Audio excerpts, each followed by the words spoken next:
ओम श्री परमात्मने नमः।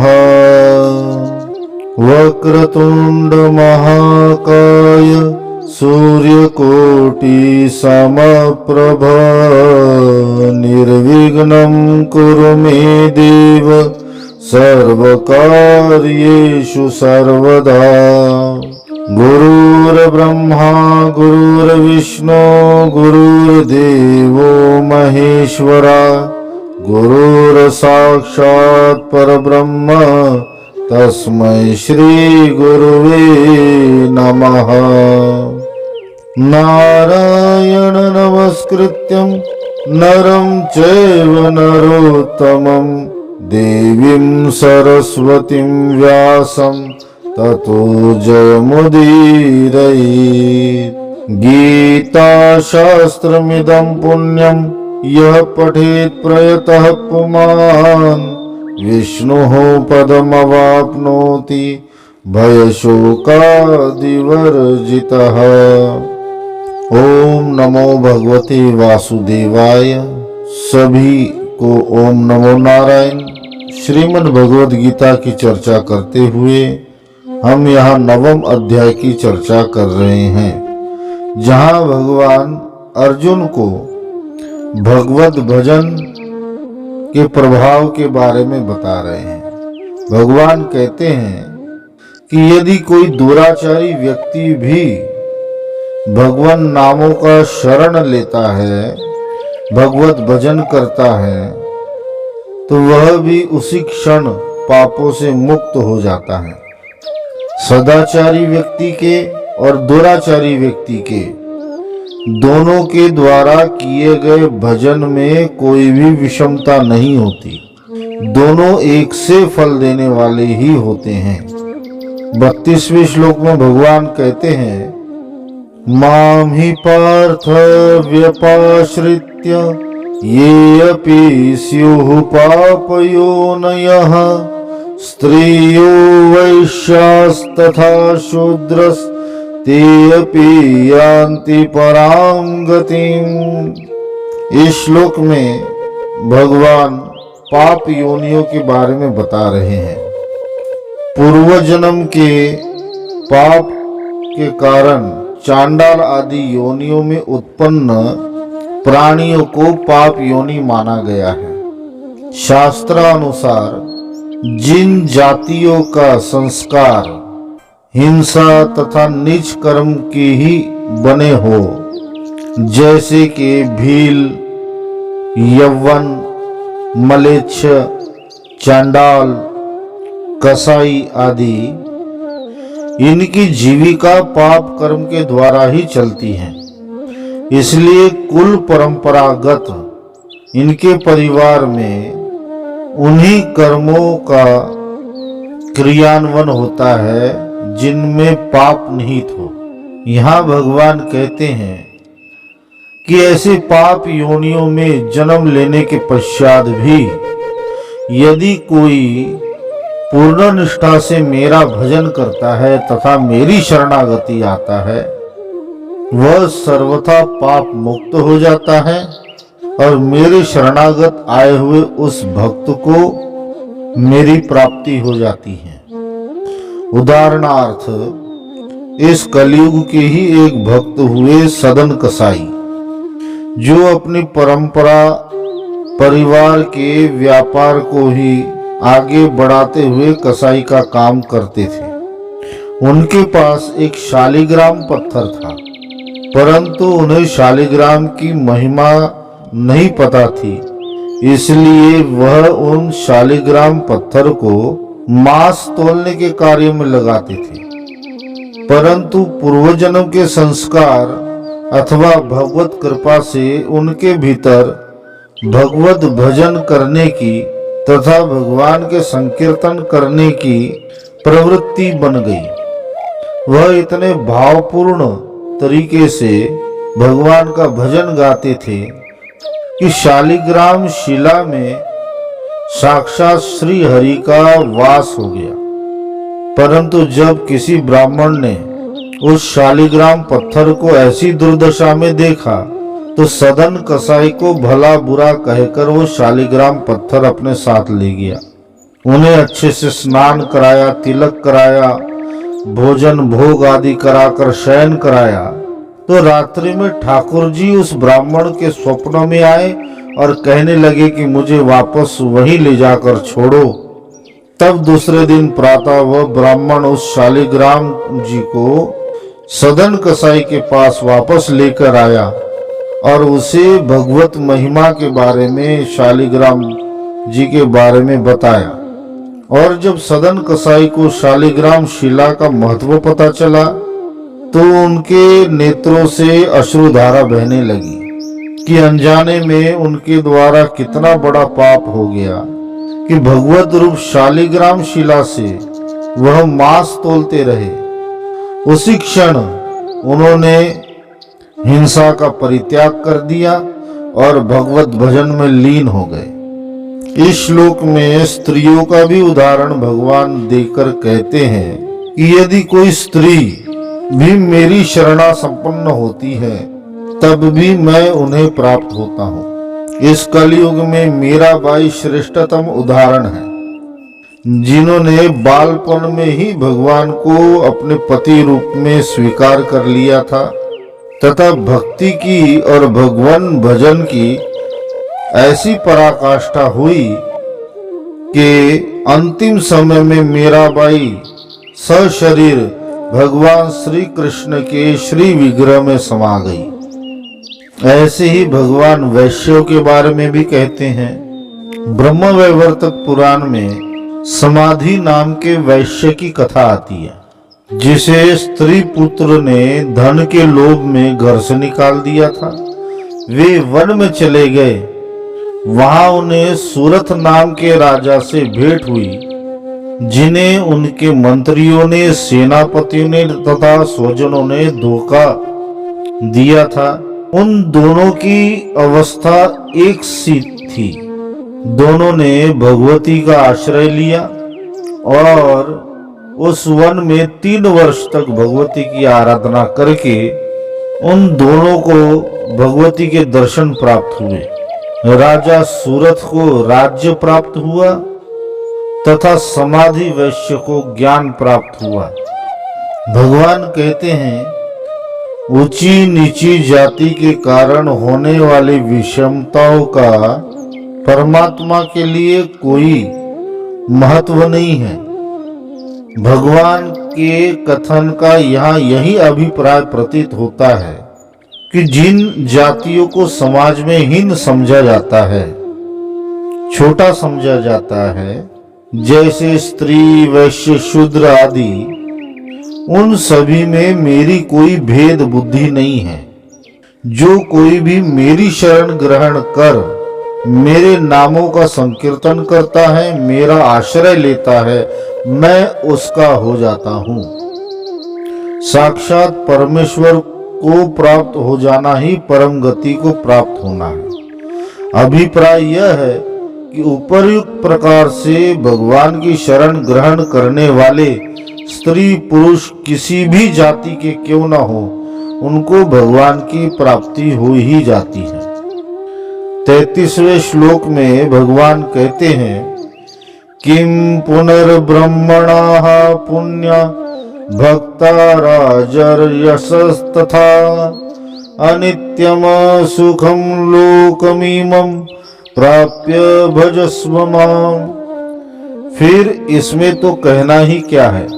जो पुण्यशील ब्राह्मण तथा राजश्री भक्तजन मेरी शरण होकर परम गति को प्राप्त होते हैं, इसलिए तू सुख रहित और क्षण भंगुर इस मनुष्य शरीर को प्राप्त होकर निरंतर मेरा ही भजन कर।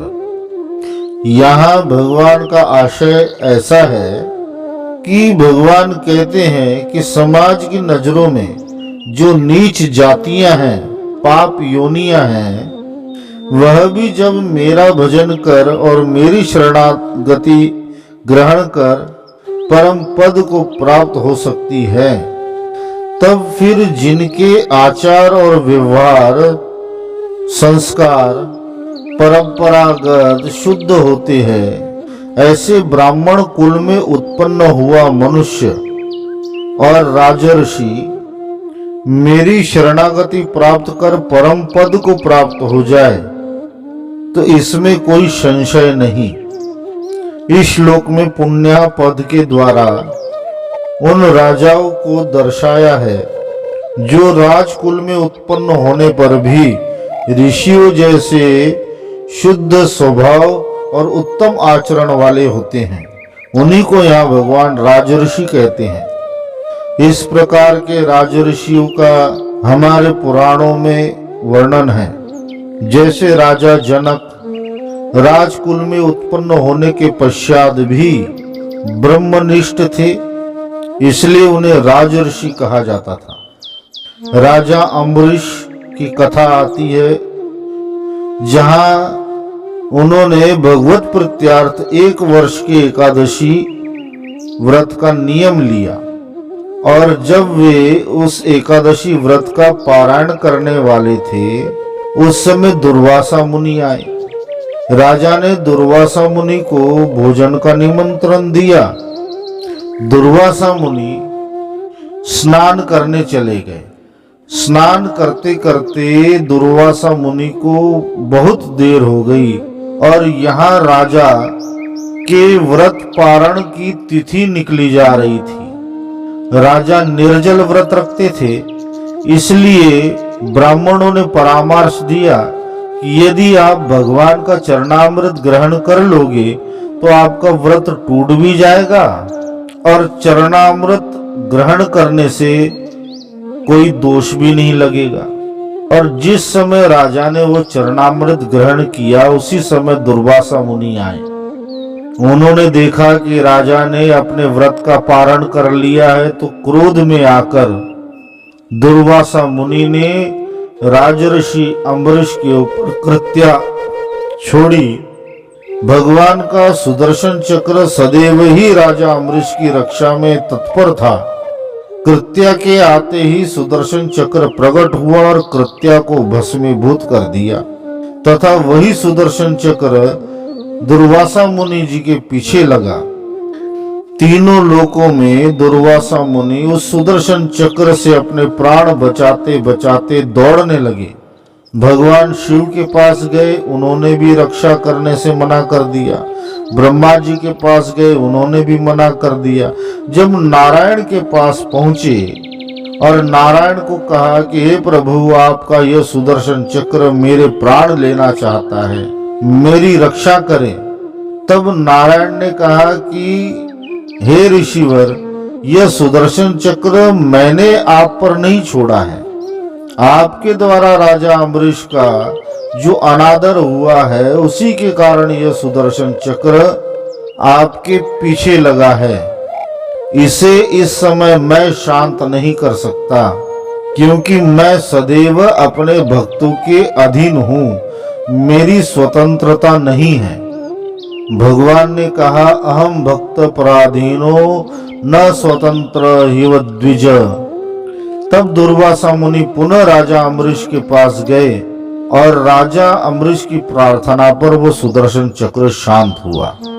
इस प्रकार के अनेकों राजर्षि हुए हैं जिन्होंने राजकुल में उत्पन्न होकर भी ऋषियों की मर्यादा को आत्मसात किया और भगवत प्रेम में, भगवत भक्ति में इतने लीन हुए कि उन्हें भगवान की प्राप्ति हुई। इन सब श्लोकों में भगवान ने अपने भजन का महत्व बताया है और अब उपसंहार में अर्जुन को अपनी भक्ति तथा पूजन करने के लिए प्रेरित करते हुए भगवान कहते हैं, 34वां अंतिम श्लोक, मन्मना भव मद्भक्तो मध्याजी माम नमस्कुरु मामे वैश्यसि युक्ते वेव मात्मानं मत्परायणः। मुझ में मन वाला हो, मेरा भक्त बन, मेरा पूजन करने वाला हो, मुझको प्रणाम कर। इस प्रकार आत्मा को मुझ में नियुक्त करके मेरे परायण होकर तू मुझको ही प्राप्त होगा। अब तक इस अध्याय में भगवान ने अर्जुन को यही बताया है कि भगवान ही सर्वशक्तिमान, सर्वज्ञ, सर्वलोक महेश्वर है।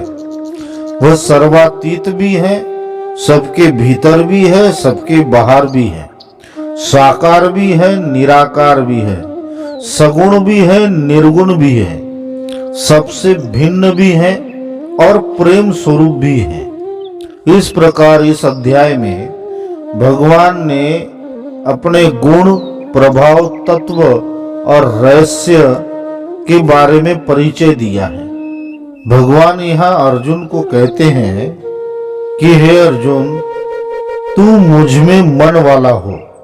भगवान में मन वाला अर्थात संसार के किसी भी दुर्लभ से दुर्लभ भोगों में भी जिसके लिए अब कोई आकर्षण नहीं बचा, जिसका मन केवल और केवल श्री हरि से चिपक गया है, निरंतर भगवान का ही चिंतन करते रहता है, क्षण भर मात्र के लिए भी जिसका मन दूसरे विषयों में नहीं जाता, उसी को भगवान में मन वाला कहते हैं।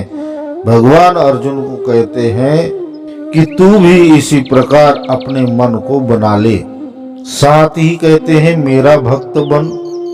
भक्त अर्थात जो निरंतर परमात्मा को भजते रहता है, जिसके लिए परमात्मा ही एकमात्र आश्रय रहता है, जो अन्य किसी और आश्रय को नहीं देखता, ना ही किसी अन्य पर निर्भर रहता है, प्राप्त स्थिति में ही जो संतुष्ट होकर रहता है और शास्त्र आज्ञा, भगवान की आज्ञा का ही अनुसरण जो करता है, भगवान के नाम, रूप, गुण, प्रभाव, लीला आदि के श्रवण, कीर्तन, स्मरण, मनन आदि में ही जो अपनी मन, बुद्धि और इंद्रियां लगाता है, वही भगवान का भक्त है।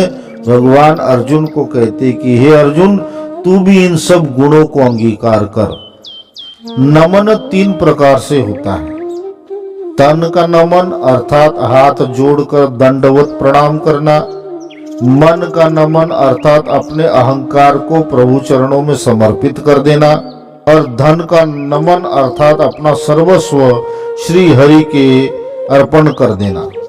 भगवान कहते हैं कि हे अर्जुन, तू सब प्रकार से मुझे प्रणाम कर।